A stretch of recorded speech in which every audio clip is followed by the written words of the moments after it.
Good evening. We are BoomerRexTonight, and this is Thanksgiving Explained Part 2. Tonight we discuss what the Native Americans might have been up to in the early 1600s, maybe around the time the Pilgrims arrived on the shores. We'll get into that later. But first, as always, let me introduce Boomer Rex himself and his son, Asshole, me. And I am RisenLadyHeathen. Let's dig right into the news. I think Asshole should have to wear his Millennial tag. There we go. We can brand it on his forehead, an M. Sure. That'd make me sad. So let's start with space news with Boomer Rex. All right, so there's a lunar eclipse coming. Ooh. Does that mean space is coming to get us? Well, yeah, absolutely. So the peak of the lunar eclipse, which will not be total, there'll be a tiny edge of the moon that is still bright, that's not in the shadow of the Earth. So it's a part. It's gonna, right. Well, this one is. Everything but. Yeah, this is like an annular solar eclipse, right? It's virtually complete, but there's a tiny edge, so it should be different, right? Because the typical, lunar eclipse is a bright, blood red moon, because the red light from the sun travels through the atmosphere of the Earth and illuminates the moon. Mm-hmm. So anyway, it's going to be this Friday morning. It's going to be 4:02 a.m. Eastern, 3:02 a.m. Central, 2:02 a.m. Mountain, and obviously 1:02 a.m. Pacific. Nice. Right, that's the peak of the eclipse. If you just want to run out and get a quick 5-minute look, that's when it'll be best. That's well eclipsed. Good job, the universe. Good night. Yeah, no. Pass judgment on the sky. Do it, people. Right after like, comment, and subscribe. All this crap happens at 1 a.m. or 2 a.m. or, the Leonids are going to peak about the same time. Washed out by the moon, guys. I think actually their peak was tonight. But anyway, so you have a nearly full moon. When is their peak tonight? Non-existent. No. You've got a full moon. No, fine. So. Lame. Curse you, the moon. Right. Okay, but if there was no moon, what time would it be? I have no idea. Somebody could goggle it up real quick. Fine. Don't worry about That's like that. asking you questions you don't have answers. Yeah, I know. Fair. No, and have read and just cast off. So yeah, but that's anytime there's a lunar eclipse, that's going to be right around full moon, right? Has to be. True. Right. If you think about the geometry, sun, earth, moon. Right. Right. So the moon would be fully illuminated if it weren't hiding in the shadow of the earth. Mm-hmm. So.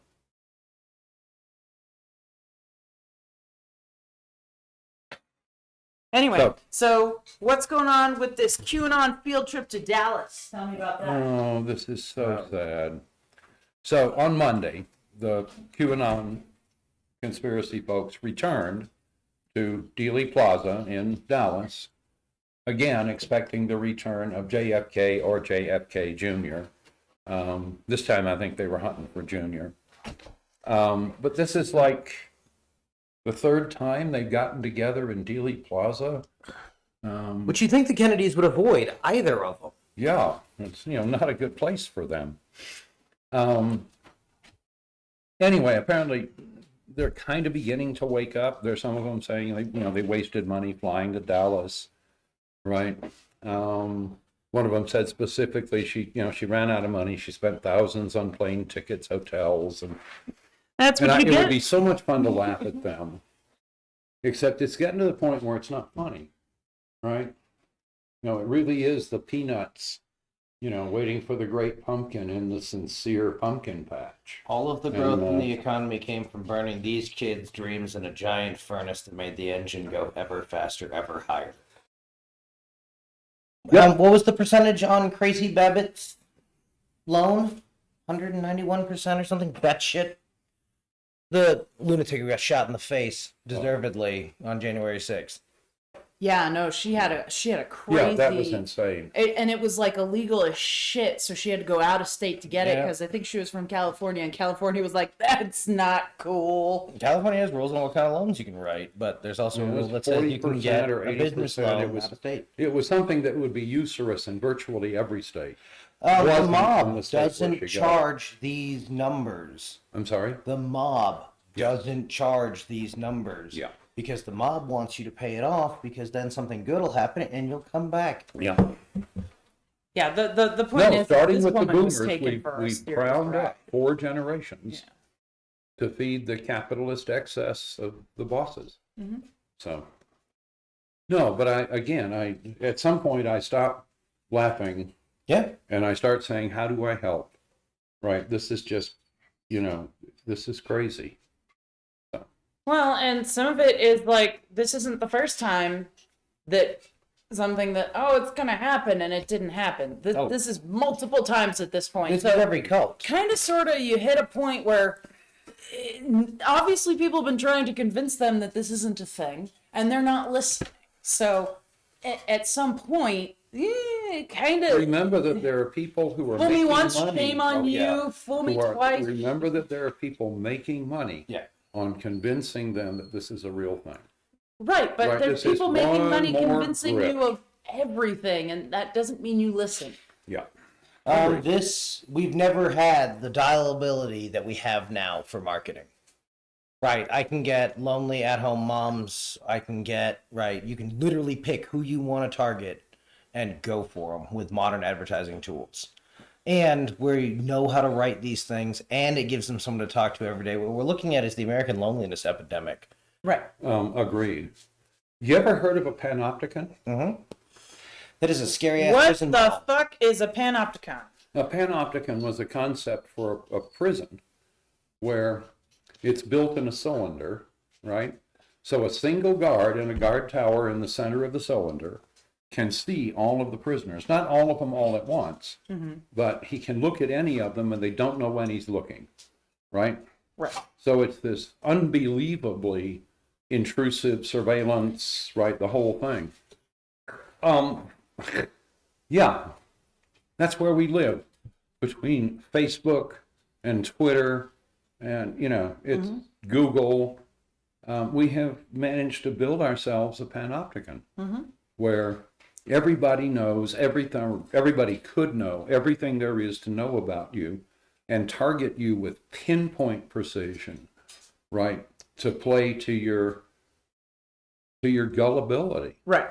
right? And that's half of what this is the, They learn what everyone's it's blind just spots a were. good grift. So, Yeah. Again, the fact that Facebook has a profile for your friends that don't have Facebook. They know kind of sort of what they look like. And every day with more Facebook accounts and more everything else, they get They a know better more. idea of Yeah. it's a human-shaped hole about like this. That Yep. means they make probably this much money. They live probably in this zip code or this one. right. Right? It's just Which guessing, means their but income is approximately X and their Commute is disposable Y. income is Y and their, Right. this is, yeah. anyway, you look at the Panopticon and you say, this is awful. And we have built it and we live in it. Yeah. So, No, big data is really scary. There's some really interesting stuff. A guy was doing a study on playlists and music, and he was curious if you could identify social abnormalities in humans by like what songs they like. And he may have actually found out that you can see psychopaths by the music they select. Yeah. Or it may just be someone who wrote a thing, didn't have really clear data, but really wanted people to talk about his idea, yeah. because then he refused to publish. Right. Which, a little bit, fuck off.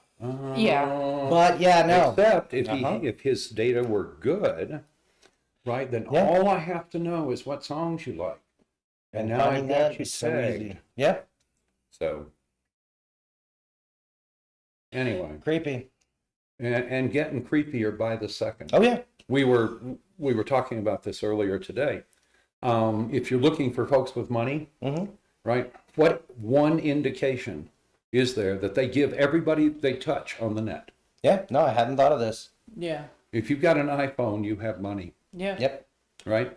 And every iPhone tells every website it visits that it's an iPhone and how big its display is. Yep. And I think it probably tells them which operating system it's running, Huh. which used to matter. No, I've seen a couple of good lectures of you can use Amazon to host viruses, and they simply run as advertising. And it's not, you're not going to be hacking anyone's thing, as far as I know, but you could make a giant botnet for DDoS attacks. Yeah. Because it just sends them to this place simply by loading it. Yeah.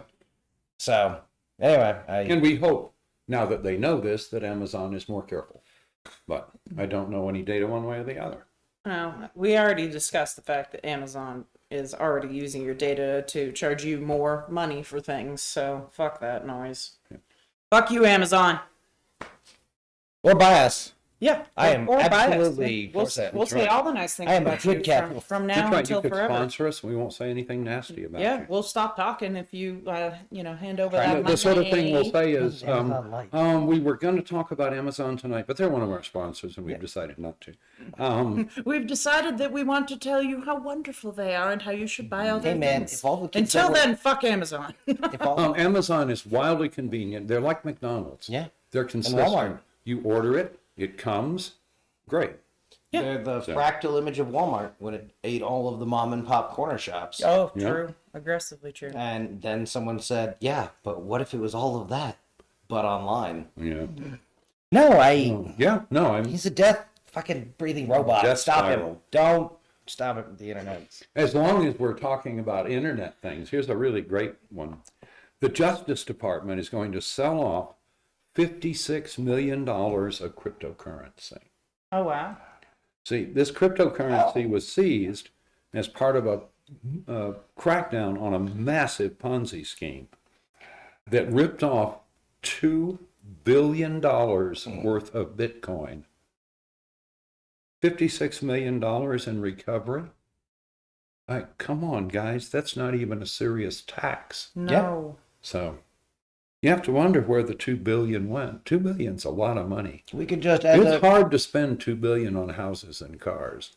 Yep. So No, and it's the dumbest thing. It's like the World of Warcraft gold. They don't even do anything with it. It's just a pile of money worth X with a spot price of Y, and sure, that's worth some number of machine guns or hookers or no. yeah. As a species, we should decide that cryptocurrency is not good and has no positive upside. Well, and Yeah. we can do a whole like deep dive sometime on because that's a lot to talk about cryptocurrency. Yeah. Like it took a lot for me to even understand what it was, let alone like what it does. And like we found out that cryptocurrency is currently the most energy using thing in the planet right now, and yeah, it's not good. Cryptocurrency's bad, folks. Don't get into it. But especially if you're into like, the Earth not dying, or us not dying, because the Earth will be fine, as we all know. That's The Earth right. will survive without us. However, we will all die if we don't pay attention to stuff like Or we should, cryptocurrency, which we need to stop mining. So No, I was just struck by the disparity, right? $2 billion stolen and 56 million recovered. Okay. yeah, that's like I nothing. want to know where the rest of it went. Yeah. I'm just, so, anyway. Yeah, Madness. that's Yeah. crazy. So tell me about this Roadrunner road trip. That sounds fun. I love this. Yeah, it sounded like a fun So, story. there's a road runner on the mend in Maine, Mm-hmm. right? I'm sure he was hungry and thirsty when he got there. He got in the moving van in Las Vegas Oh Jesus! and got out of the moving van in Westbrook, Maine. Oh wow, that is quite the So distance. anyway, at least somebody noticed him, Oh, right, and took him to a local bird rescue. a local bird rescue. And so they're fluffing him back up and getting him in good shape. And then at some point they'll fly his silly little ass home. But I can absolutely see a roadrunner trotting by and going, wonder what's good to eat in there, and hopping on the right. Shade. So I got to tell the story. If you have never frightened a Roadrunner, you have to do it. Oh, no. And so here's the way I frightened a Roadrunner. I was watching a full-grown female, and she was hunting, and what she was doing was she was running. We had like 6, we've got more now, cars parked in a line, right, against a wall. And what she was doing was she was trotting down between the cars, looking both ways into the shade. And this is midday, right? So everything's going to be out of the sun. Right. And I watched her, and when she went down the second aisle between a couple of cars, I'm going, she's got an idea here. She's going to do this. Well, I was in the third row. And so I stood very still, and she comes trotting down the third row, looking under the cars. And when she was about 2 feet from me, I go, roar, and turn into a monster. Okay, so you've seen a Roadrunner, right? They're like the sleekest, best kept little birds you've ever seen in your life. Yeah. When you scare one, they get to be as big around as a basketball and perfectly spherical. Every feather on their little body stands up. And it turns out they can do a backflip and rotate to run. Oh, wow. It was amazing. If I had video, it'd be worth $1 million. But I guess she was right there, man. I had her dead to rights. And she was going to be sure I couldn't swallow her in one bite. It was That's just wonderful. hysterical. Thoroughly enjoyed it. Now, what's this threat tag? Speaking of scaring things, what's this threat tag you were talking about? What Well, we'll explain see. that to me.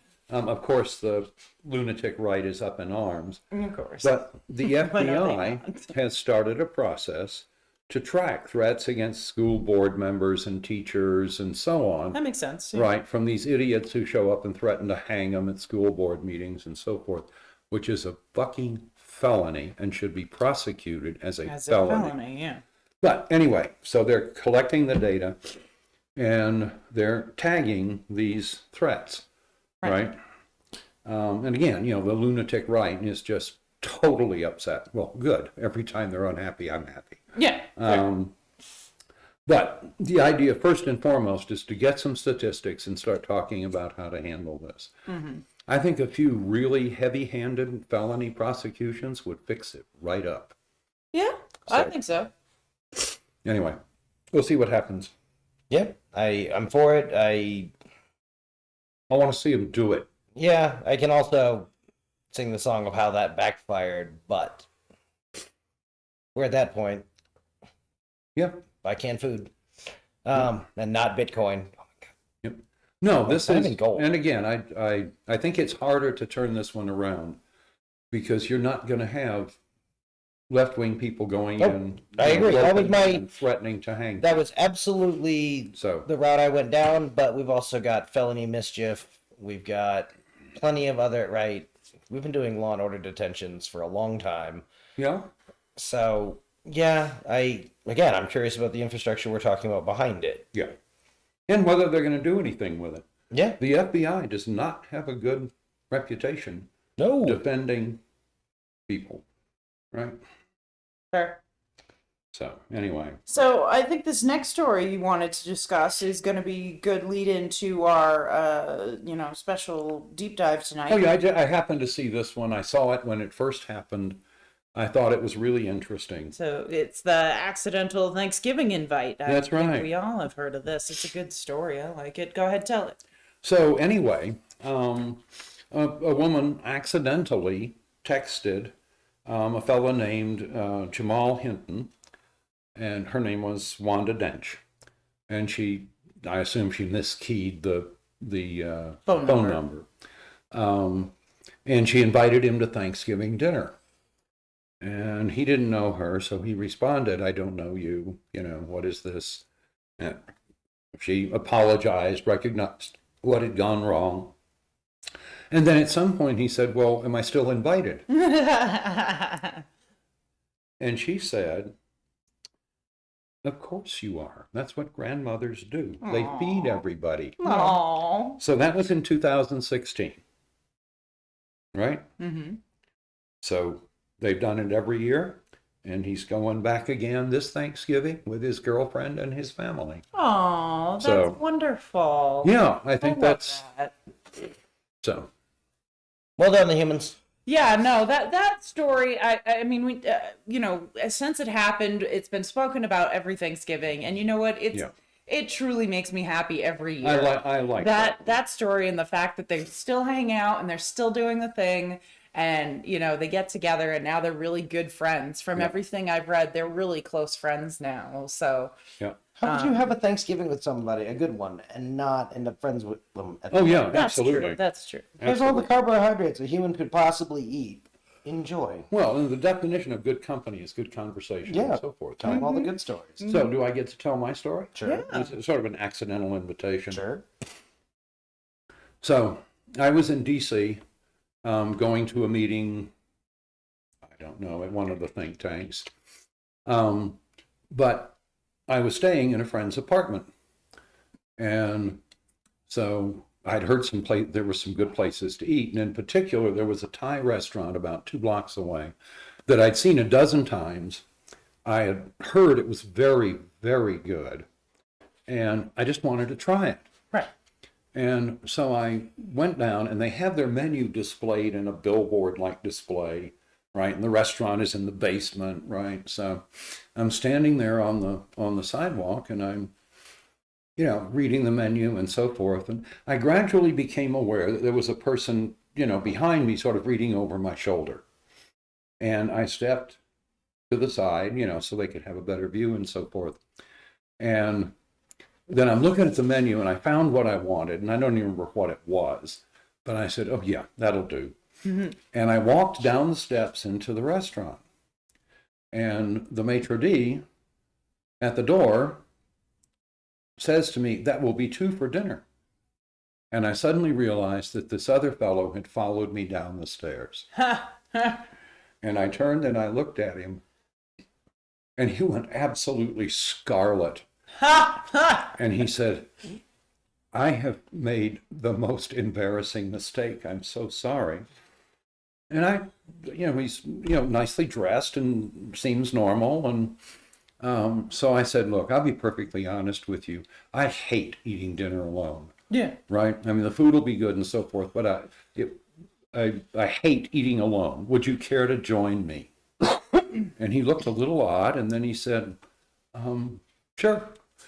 And so we go over, we get seated at a table and so forth. So I sit there and I babble about my wife and kids and so forth. And after about 5 minutes, he goes, you can stop talking about your wife and kids. I have figured out that you're not gay. I said, okay, fine. So anyway, we had a wonderful meal. Yeah. And I picked up the tab because I was on expenses. And it was a wonderful meal. And I learned things I would never have learned any other way. Right. He was down in D.C. because the organization he worked for in New York had at one time, when somebody came to them desperate, typically with HIV, that was it was sort of the height of the HIV epidemic. Right. That they could give them a kit that was good for a night in a hotel, mm-hmm. and some money for food, and say, come see us tomorrow and we'll see what we can do. Right. And New York City had tightened down on that. Oh, no. And they would have people come to them desperate, and they couldn't do anything. Oh, they would say, come back tomorrow and we'll start filling out the paperwork, and in 30 days maybe. And he said he decided to quit when one of the people who had come to him desperate in December had showed up dead the next day because they died of exposure. Aww. And so he was down in D.C. looking to see if there was an organization that actually did things to help people. Right. So anyway, it was totally accidental, and turned out to be a great dinner with a good guy. Yeah. So. No, it sounds amazing. Well, which is what taught me. I realized I was traveling a lot alone, and I suddenly realized I don't have to have dinner alone. Right. And so I would sit in a Marriott dining room, order a beer, and I would look around the room, and I would find young women who were sitting there about to have a meal alone. Longest walk in the world is across the dining room to say, "Hi, my name is so-and-so, and I wondered if you'd care to join me at my table for dinner because I hate eating alone." Yeah.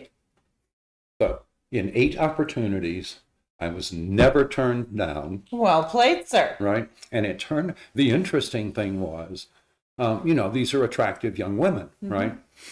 And out of the 8, 6 of them worked for pharmaceutical companies. Oh, wow. Oh yeah, Big Pharma figured out early. How Yeah. to cute humans. Send the attractive young woman in. Attractive whoever. Peace, but Their male marketing reps had figured that's out true. they I could capture the didn't nurses. sample the singleton males, so maybe they all worked for pharmaceutical companies too. Right. Fair. Hey, that time period at that, yeah. I'm going to guess that if you slice only the cute ones, you're going to find loads of pharma reps. Wouldn't surprise me. Again, based on my sample of 8, Yeah. that's pretty accurate. So anyway, it was fun. I was never turned down. Yeah. Nobody ever made an offer to make it more interesting or whatever, right? We would have dinner together. We would talk about what we did and who we were, and then we would go our separate ways after dinner. That's amazing. So those of you who travel alone, give it a try, right? Again, it's the longest walk you'll ever make. That's why I ordered the beer. So I had something I could carry with me. Yeah. And I don't know why that helped, but it helped. Oh, well, to each their own, you know what I mean? If it works, it works. Yeah. But again, that's one damn long walk. Fair. So I never got to find out how long it would be if you had to walk back. Anyway. Well, good for that. Yeah. All right. Let's get in to the question. I want you to comment on tonight while you like and subscribe. So, And send us Bitcoin. no, don't. Yes, We'll absolutely. destroy it. Certified Bitcoin destruction. Oh my god, I know what we're... Screw this noise. You just figured out how we're going to make our billions. Did you find a grift? I think we can sell the U.S. government on certified Bitcoin destruction. So, this question Certainly from their perspective, it would Bitcoin be sequestration. destroyed. Clean Bitcoin. that I have is, what is your vision or idea of what the first Thanksgiving would have been like? Okay? So your thought process and what you believe, or what you in your head have is the first Thanksgiving. Is it happy? Is it sad? Whatever. Asshole, let's start with you tonight. I figured all the pilgrims are dying, and then the Indians were like, oh no, we have to save those poor idiots. They burn in the sun. Like, they're very sad humans. They're just not designed to live. Yeah. And, yeah. My vision of Thanksgiving, I remember, right? I grew up in the 50s, right? So, you're in 4th grade, 5th grade. You've got Drawing ham turkeys. You've got a very specific picture of what Thanksgiving was, right? Right. And you've got all the little brown turkeys with their little spread tails, and the pilgrims and the Indians all sitting around about a big table, and Sharing being nice. sharing being nice. Playing games. Absolutely. I think there was a Thanksgiving poster that I think showed up every year of an Indian showing up with In the feather cap, with the feathers.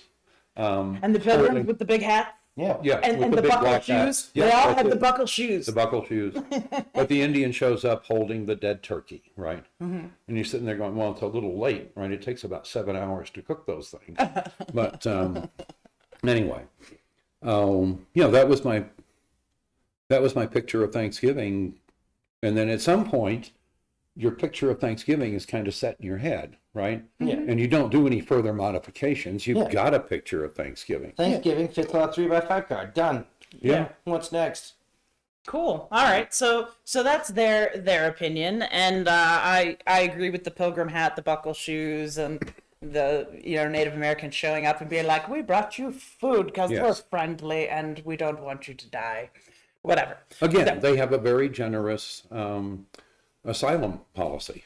Yeah. And these people had clearly escaped Europe and were seeking asylum, and they Yearning to breathe free and shit. yeah, and they were feeding them. Yeah. All right. So So while we're at that, when somebody walks 1,700 miles to the goddamn border to escape death in their country, offer them Thanksgiving, people. I'd be damned tempted to wrap my arms around them and say, come on, we'll get you a cup of coffee, we'll get your kids clean and showered into sleep, and then we'll talk. Yeah. So, and that's not what we're doing, and we should be ashamed that we aren't. Yeah. No, it's really sad. But anyway, first, let me say a little bit about this shit show that I went through this afternoon trying to fucking research this crap, okay? Just pulling her hair out by the fistfuls. It was What? The Try- stories I saw on the wall aren't true? Trying to research things that happened in the 1600s sucks. It is the worst ever. It's true.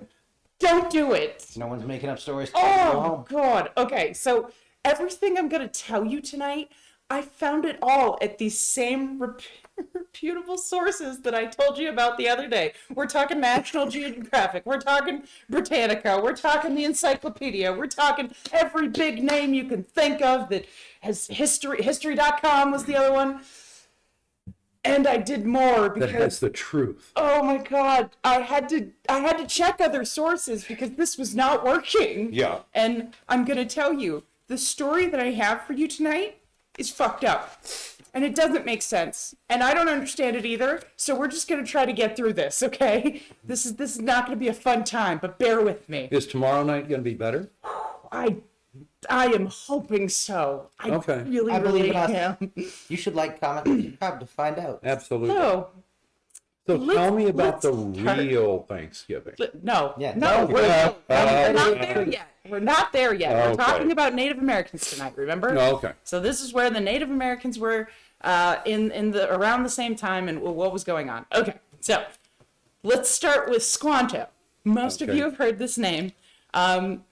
So he was supposedly in English, and everything is supposedly, everything is maybe, everything is Yeah. possibly. Yeah. But anyway, he was supposedly a English-speaking Native American, and was the first to contact the Pilgrims after they finished their settlement. He was a member of the Patuxet. Oh, I knew I was going to fuck it up because I know how to pronounce it. Patuxet, which they lived in Massachusetts and Rhode Island area at the time. The Patuxet tribe were part of the Wampanoag Nation. Okay. And so a completely different account of this story says the Wampanoag High Chief, Massasoit, made a peace treaty with the Pilgrims in 1620 and doesn't mention this other gentleman, Squanto, at all. So I'd be willing to believe that both are true-ish. So based on this initial research, my thought process is, Squanto acted as the translator and negotiated the treaty, which I've found in some of the varied versions of this particular event. So that's been one of the explanations. Okay. The Wampanoag are said to have lived in this area, traveling from summer to winter villages for about 2,000 years or 12,000 years or more. I want to know where they got that number. But it seems like a long time. So we'll just say they were here forever. Okay. Yeah. They were basically here for a really long time, living in the Massachusetts, Rhode Island, Connecticut area. So Squanto is thought to maybe have been taken from North America to England in 1605 by George Weymouth, and brought back by John Smith, that well-known explorer dude that messed with Pocahontas. Y'all know that. After he was returned home in 1614 with John Smith, he was captured by one of John Smith's buddies, Thomas Hunt, and brought with other Native Americans to the Mediterranean to be sold into slavery somehow. Well, that sounds more like the English. So somehow, Imported, brought back, discovered by some other white asshole. I want to know how he got back. well, hold on. So somehow he managed to escape to England, and then after joining the Newfoundland Company, he once again made his way home in 1619. Now, first of all, let's be really honest, folks. The transportation, the lack of knowledge at this time, the chances of him traveling across the ocean twice accidentally and unexpectedly, and then somehow managing to find his way home after trying to be sold into slavery in a completely different place that he'd never been to before. I don't know what parts are where. Yeah. Anyway. I think this is why I don't have much 1600s history, because as you talked about it, like, I remembered, oh, yeah. I think I've seen, like, pictures or paintings or something. I don't know. Yeah. I'm just giving up at this point. Like, this is the information. This is what they told me, and I don't even know if I believe any of it. Yeah, I think this whole wing in my head is marked as like American mythology and unreliable source. So now you want to get things messed up? As I was doing my research, I found yet another account that doesn't put Squanto with the Pilgrims until the spring of 1621. Okay. And I guess you take your pick. Cry face. I literally put a cry face in my notes. Yeah. Just unhappy. It took him a while to walk from wherever he landed. And so Samoset, in yet another account, who was an Abenaki, lesser chief, was also claimed to be the first to talk with the Pilgrims, walking boldly into Plymouth and greeting them in English. Needless to say, the reality of what happened, the world may never know, and let's be honest with ourselves, we're never going to know. That this will never be sorted out. The fact that I found literally 4 conflicting stories of the one person who supposedly introduced themselves and became buddy-buddy with the Pilgrims, I give up. Explodes. No, I just absolutely give up. Trying to research this was aggressively hateful. Just aggressively hateful. This is really sad because in the end, what you did was you just destroyed my concept of Thanksgiving. Everything. And you've given me nothing back. It's all bad. Ruin that. It's all, It's all bad. yeah, Like, comment, subscribe. She'll ruin more stuff. that's right. All of this information comes from second or third-hand accounts. You think we can keep her away from July the 4th? The few No, first that was when George Washington fought the Velociraptors or whatever.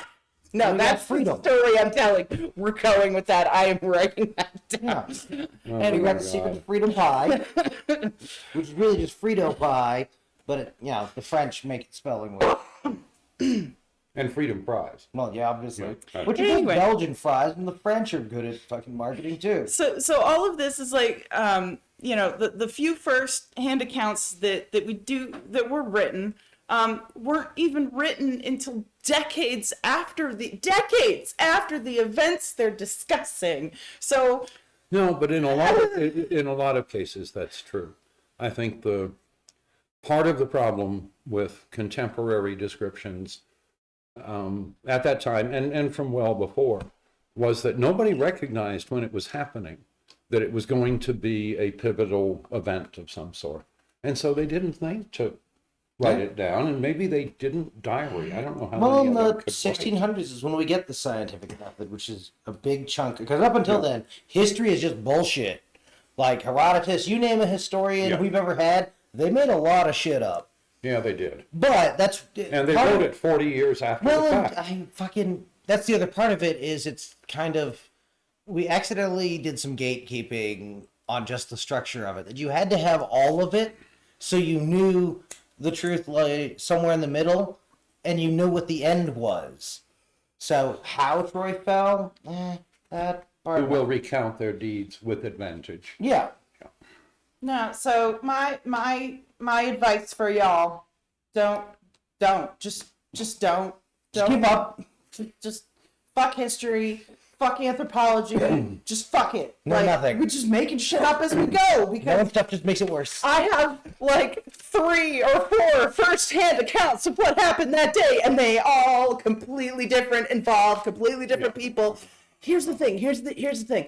The only names and the only like consistency is on the the European side, right? There's no consistency with what was going on with the Native Americans at that time. It just does not exist. I don't think they had a written language. I don't know.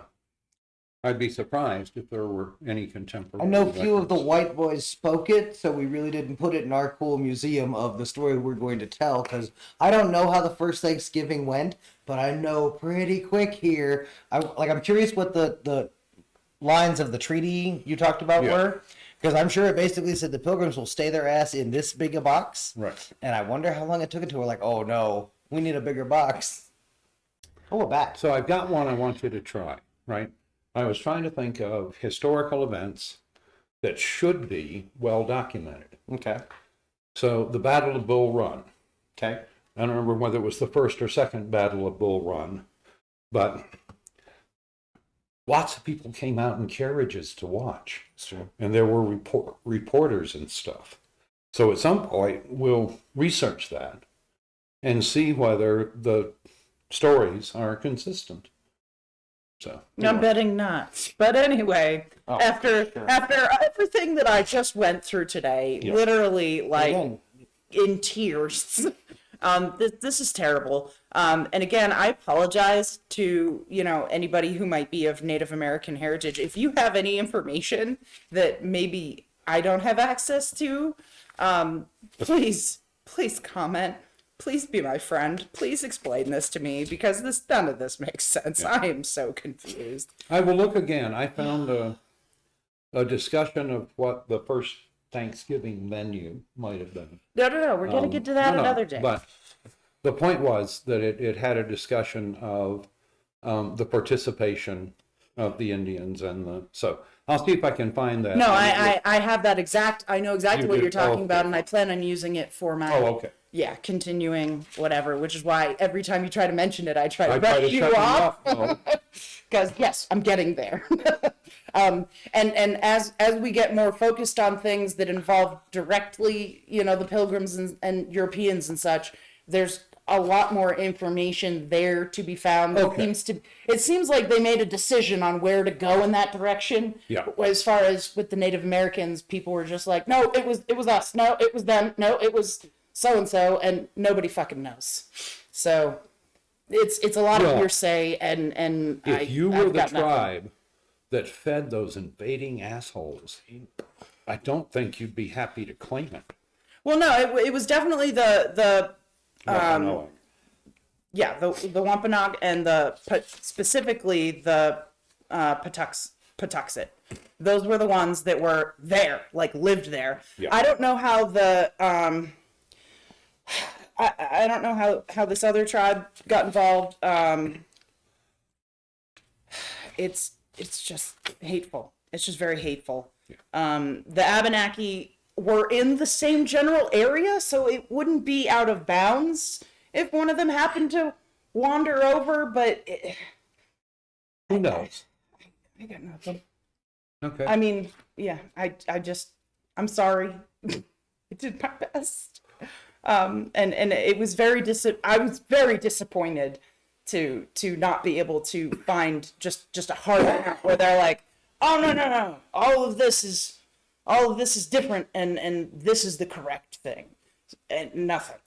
So having completely destroyed my happy 10-year-old image. We haven't even gotten there yet. This is the pre-Thanksgiving stuff. We're getting into the actual. So tomorrow, I think I'm going to, because we've been talking about 1620. Yeah. Mainly. So we're going to move into 1621, 1622. Okay. And I think it was one of those years was the actual Thanksgiving. So that's coming up. And I'll be able to give you more pilgrim accounts of, what was going on. And then it'll lead to, murder and, bad things. So let's keep that in mind, people. Wonderful. Yeah. I just love it. Can Right, we just when go you- back to the Halloween? Like, can I just talk about horror movies again? That would There be you way go. more fun. Like, comment, and subscribe to make Risen watch more horror movies and tell you about them, because at least Yes. that could be easily researched. Please. Please. God help me. What happened when you're bad? Well, you had a You wonder why You I had a don't believe in goal. God. you tried to reach your goal, and it turned out it wasn't possible. Cool. But no, I again, think that means we get to make up our own story. So we're going to True. do that for next time. Star Snakes. Each of us will make up a short 3 people. 2 or 3 minute story Yeah. about Oh, yeah, the okay. first encounter. so yeah, so what? Like maybe we can do like a thing where like Yeah. like you read a part, I read a part. Like that could be kind of fun. We'll do a what do they call it? Anyway, just kidding. But no, so thanks for hanging in there with me tonight. It was a rough one, but all Boomer Rex's stories were good tonight, or exciting at least, made sense, and were well documented. Well, they're well documented because I lived them.